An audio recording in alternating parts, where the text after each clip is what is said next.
Hey everyone, welcome back to Off-Road Gospel. I'm Jeff. Got with me Carolina again.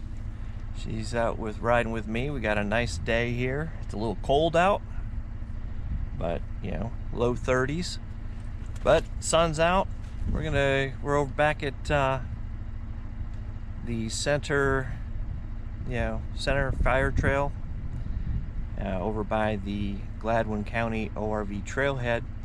Just gonna go explore some more trails out here, some different ones that haven't really gone through. There's just a lot of little two tracks. So that's basically what we're gonna be doing today. Later on, we'll I'm gonna try out in the video automatic air deflators. Just some inexpensive ones I found on Amazon. We're gonna see how they work, and also maybe show you a few of the modifications that have been made to kind of protect the vehicle and get it ready, because we got some fun stuff coming up this year. So hope you enjoy the ride with us today. Looking forward to spending time with you out on the trail.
I was filming me there. No one wants to see that.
In Genesis chapter 12, verse 1, it says, "The Lord had said to Abram, 'Leave your native country, your relatives, and your father's family, and go to the land that I will show you.'" Abraham was asked to venture off into some place he had never been. While that sounds like a lot of fun and a great adventure sometimes, when you're venturing into the unknown, it can get a little anxious. He was asked to go someplace where he had never been and knew nothing about. A lot of times as we're out exploring trails, we're looking at our app that has these trails on it. That looks like a dead end. Now it would go back further.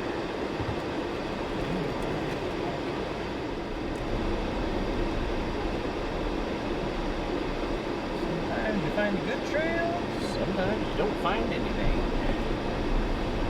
But hey, we have electronic devices to navigate us back in case we get turned around. But in his day, he simply had to follow God.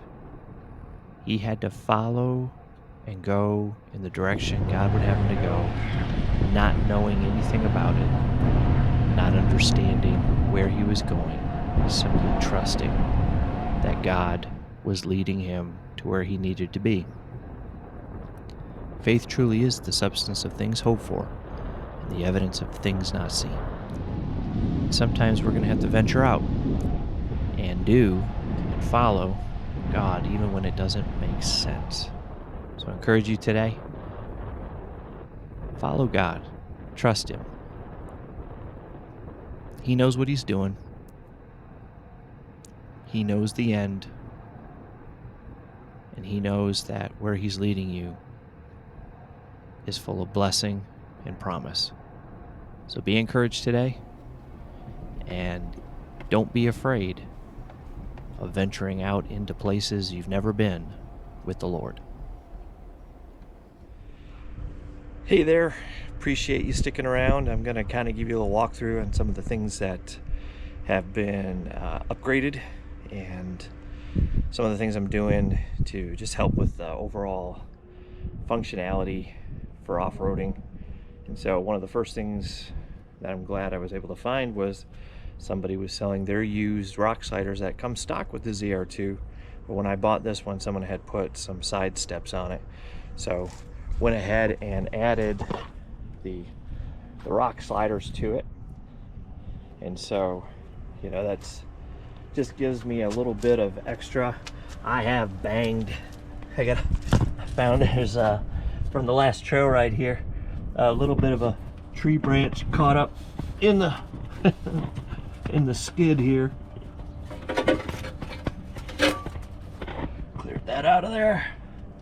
So while we're down here, we'll take a look at some of the other things we got here. So you'll see here we put the skids on for the shocks. They are in a really odd position, and so 589 Fabrication makes these. There's quite a few other people that make them as well, but this gives me a little added protection, so if that way I'm going over something.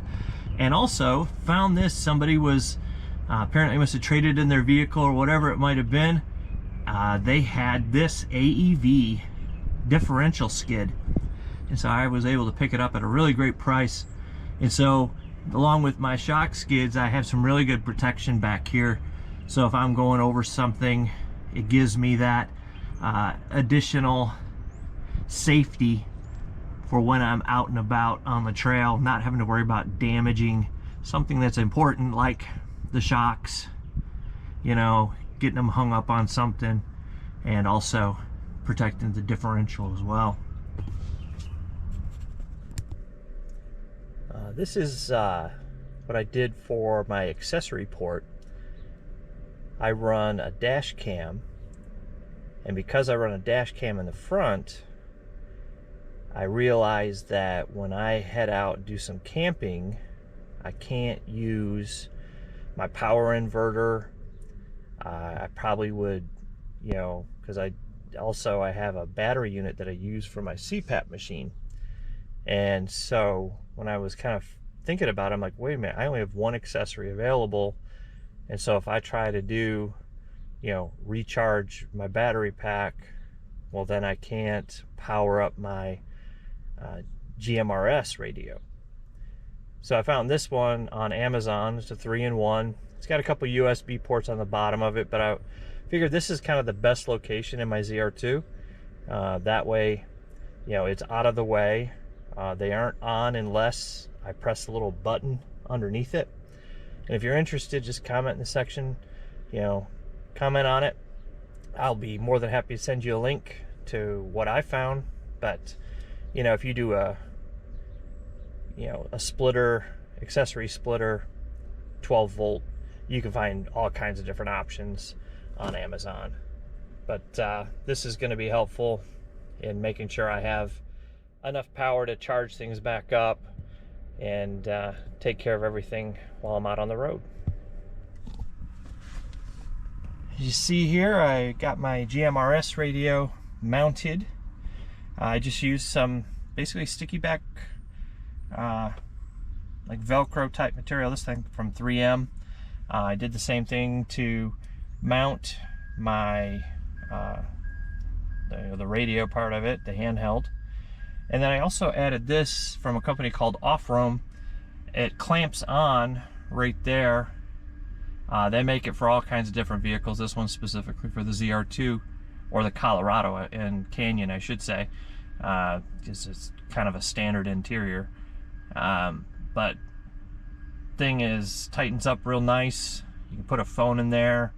I have some plans on putting a camera front facing, runs off a little Wi-Fi, and I'll be able to put that right there, put it in there. I'll be able to see what's on the road in front of me. I can use my Apple CarPlay to put my mapping software up there for my route. So whether you're using Gaia or Onyx or whatever one you choose, that is available. So this gives me some extra space. There's some other things I want to add up on the dash, but for right now, I think this is a good setup to kind of get me through some of the things I want to do here early this year. So the other thing I just picked up was these Spurtar or something like that. It's a tire pressure deflator, kind of like an automatic thing. And so they're just little brass valves. So what they recommend you do is first deflate the first one and kind of get that situated. So I'm gonna probably be running right around 25 psi, which isn't a ton. It's only taking 10 psi out. But the next big off-roading that I'm planning on doing is in Kentucky and Tennessee, but it's a combination of both. You'll go dirt trail, do some off-roading, then you'll take some county roads and stuff like that. It's called part of the Kentucky Adventure Tour. And so I'm going to be switching back and forth. So rather than air down, air up, air down, air up, one that I can drive for a few miles with not having to worry about it. So I'm going to knock this down to about 25 psi. All right, so there we go. Got it down to right about 25 psi. So what they say you're supposed to do is basically have it backed out. You got the little instructions right here. So you set that down to the PSI you want to do it to. Make sure that the lock ring and adjusting cap, they're kind of back down. So you kind of twist this on, and then from there you kind of back it away until it shuts off essentially, and then you put the locking ring back, so that way you achieve your PSI setting. So I'm going to try that right now, see how that goes. So So I'm listening for a little bit of hiss of air to come out. Once I get that, then I take the locking ring and lock it down.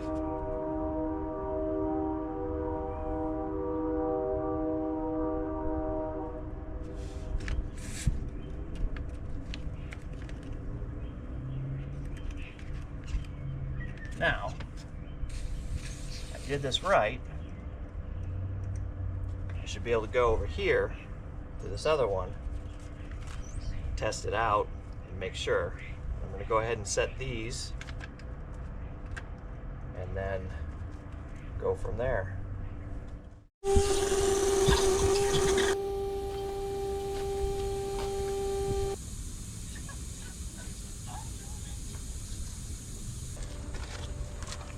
It's deflating.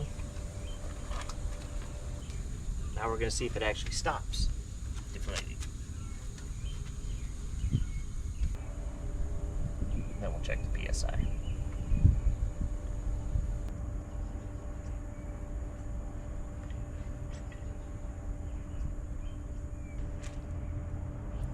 Still deflating. Well, according to that, I think it went down to about 20.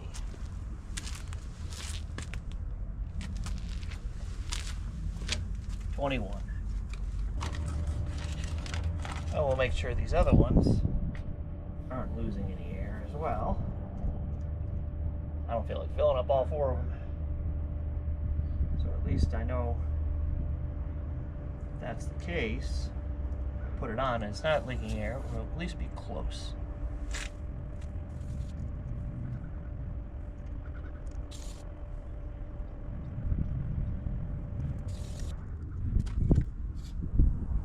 So far, it seems like they seem to work.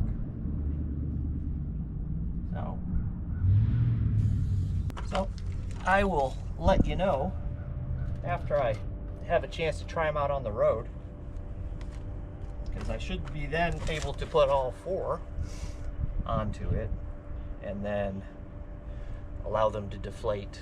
And actually, if they're moving at a low rate of speed, I should be able to actually drive along the road while it's happening. So cool. So that is the tire pressure deflators from a little company called Spurtar. I think they were like 16, 17 bucks on Amazon. Seemed to work. So, you know, after using them a few times, I'll let you know how it goes. So, hey, God bless. And we will see you again real soon out on the trails.